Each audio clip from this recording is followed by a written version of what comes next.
Acadiana's news channel tonight at 6 o'clock. We start out with that big announcement today. U.S. Senator David Vitter is running for governor. He announced his decision to run next year in an email to his supporters saying, quote, "I believe that as our next governor, I can have a bigger impact addressing the unique challenges and opportunities we face in Louisiana," end quote.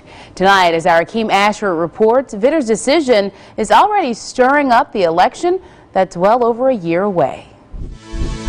This completely changes the dynamics of the 2015 governor's race. According to UL professor of political science and KATC political analyst Dr. Pearson Cross, Vitter's decision to jump into the gubernatorial race automatically puts him as a frontrunner. This changes the dynamic for fundraising. This changes the dynamic for those other people who are thinking about running.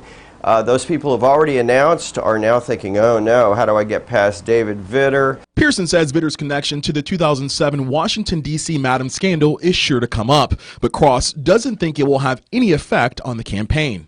There was a referendum more or less on the effect of his actions, and that was when he ran for re-election to the Senate against Charlie Melanson. People indicated in that election that they had gotten beyond that issue, or at least that that issue wasn't the most important thing to them. Democrats are pouncing on Vitter's announcement. First, State Senator Karen Carter Peterson, who chairs the state Democratic Party. It's not only that he's derailed important legislation, he's also been an obstructionist. He's failed to advance legislation that gets Louisiana families out of their impoverished state. Then, the only Democrat in the ring so far, State Representative John Bel Edwards, who released a statement saying, quote, "Obstruction and division might work in the do-nothing Congress, but it cannot take us where we need to go in Louisiana," end quote.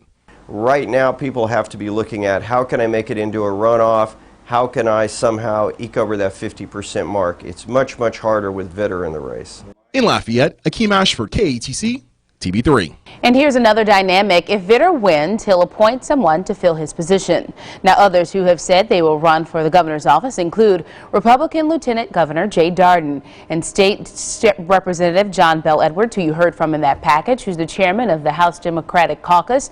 And State Treasurer John Kennedy has also said he is considering entering this race. Senator Mary Landrieu was in Lafayette today meeting with independent oil and gas producers, and we asked her what she thinks about Vitter's announcement.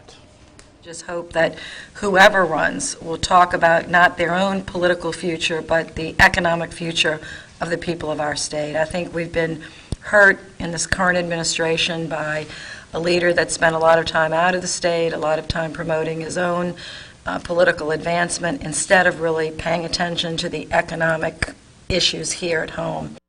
Happening now, troopers are investigating